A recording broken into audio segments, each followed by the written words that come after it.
My great fellow Americans, earlier today, on the eve of the Thanksgiving holiday, two members of the National Guard serving in Washington, D.C., were shot at point-blank range in a monstrous ambush-style attack just steps away from the White House.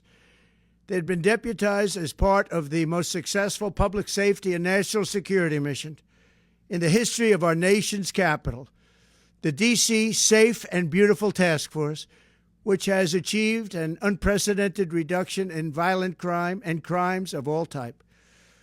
This heinous assault was an act of evil, an act of hatred, and an act of terror. It was a crime against our entire nation. It was a crime against humanity.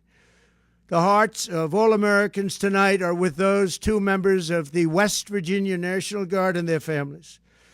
The love of our entire country is pouring out for them, and we are lifting them up in our prayers. As we are filled with anguish and grief for those who were shot, we're also filled with righteous anger and ferocious resolve. As President of the United States, I am determined to ensure that the animal who perpetrated this atrocity pays the steepest possible price.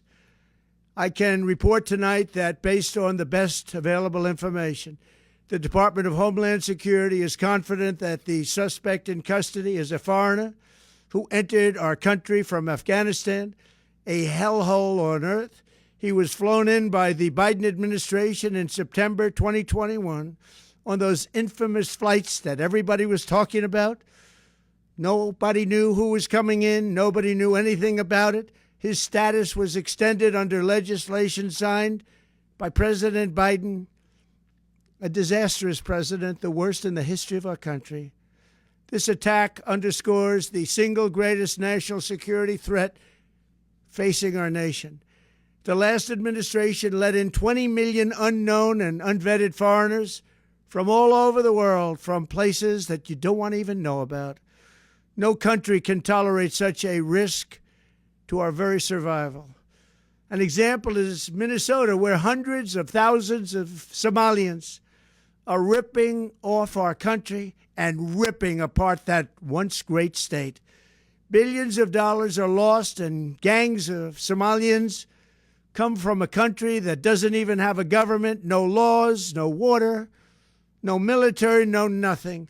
As their representatives in our country preach to us about our Constitution and how our country is no good.